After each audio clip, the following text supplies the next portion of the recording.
Hello everybody and welcome to my first episode of Social DIY. For anybody who might know me, my name is Michael Butala and I actually run another channel more sarcastic, a little bit more offensive, called Ranting Fire. By all means, if you want, go check it out. It's got some pretty funny stuff to it. The purpose of this channel is to provide a little bit of social etiquette, do-it-yourself kind of information, a tutorial on YouTube for how not to be irritating or just how to do things or think about things in a correct manner that can actually produce some results. This introduction is going to include the very first instruction, which is actually going to be something relatively light, and it's going to be something that can actually help anybody who seems to have certain social problems. One of these problems that comes up very often is texting. Texting, that's all right, not a big problem with that. However, a lot of people tend to have kind of the what I would term the junkie texter mentality. You know, these are the people who be driving down the highway at like 80 miles an hour while texting their friends. Or what actually seems to be worse, because that's just a safety hazard. But what seems to be the bigger problem are people who are texting and intentionally in the way while they're texting. So in this brief tutorial, I'm going to explain certain things that you can do when you know you are going to be texting. There is a little thing that fires in your head that says, oh, I'm going to begin my text. Meaning you switch brain from that video, audio, sensory, from walking or wherever you're going or interacting with other people, either with voice, with vision, to having to think about what you're going to text. You know, you have to go to that aspect of reading and writing. So that does involve a brief pause in your mind, no matter how brief, but enough that you can notice, say, hey, I'm going to do this. So when you notice that that's going to happen and you intend to react to that, number one, don't do it in the car.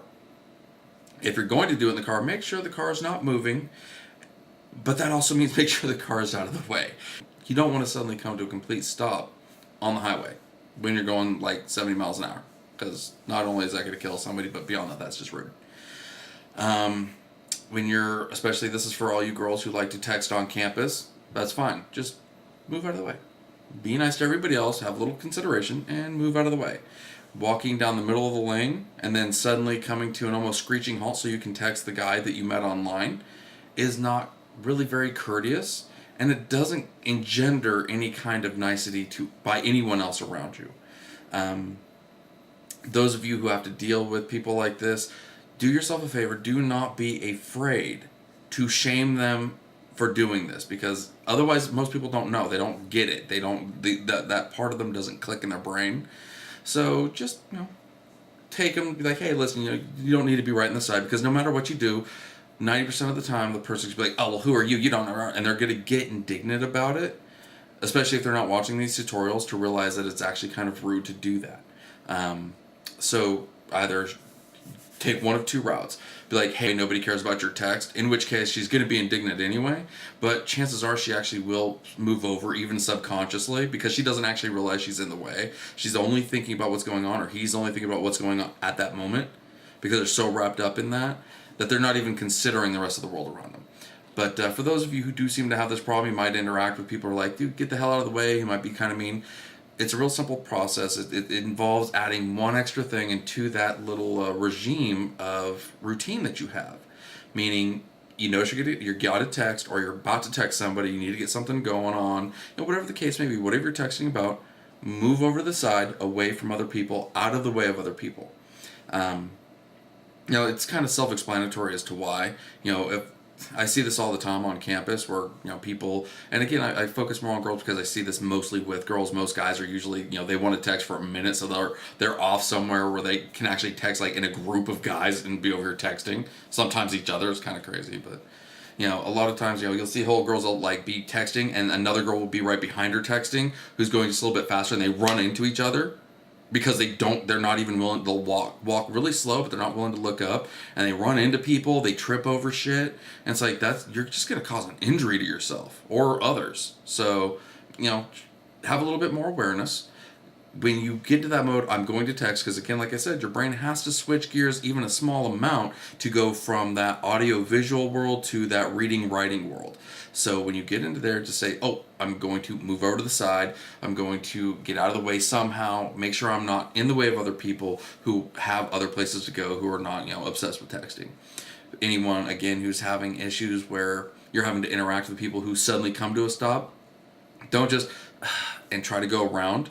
Don't make all these weird little noises. Go up to go up to him and be like, hey, could you get the heck out of the way?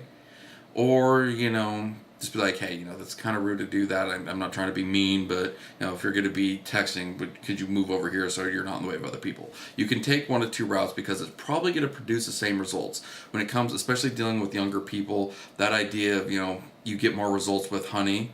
It doesn't always work that way, because a lot of people, especially if they know that they've done something that's kind of screwed up, they're going to be defensive about it. They don't even think about, oh, I'm sorry, I should correct this. They think, oh, screw you, who are you? You're not my daddy. So you're probably going to deal with that more often than anything else. So it's kind of up to you if you want to go about it being nice and do the whole, kill them with kindness, or, kill them by smacking them in the face, whatever suits your personal character type. Otherwise, if you're going to be texting, that's fine. Just don't do it in a dangerous or inconsiderate situation. Don't be sitting there texting at the dinner table while your family's trying to, have the one get together that you have a year. If you're out with your friends, don't be sitting there texting someone else, especially if you're going to be shit talking people. Don't be backstabbing people through texting when you're right in front of them. Not only is that rude, but that's just, that's like a whole different level of low. So that's not something you want to do. If you're going to be, like that, go somewhere else. Go make a phone call in girls' bathroom or whatever. But you don't have to, if you're going to be that way, because to me that's just being a coward. If you really have something like that bad to say about somebody, even if you text it and tell it to them. Otherwise, you're just kind of like an evil, manipulating kind of bitch, I guess. Anyway, with that, this has been the first tutorial with your friend, Michael Butala of Social DIY.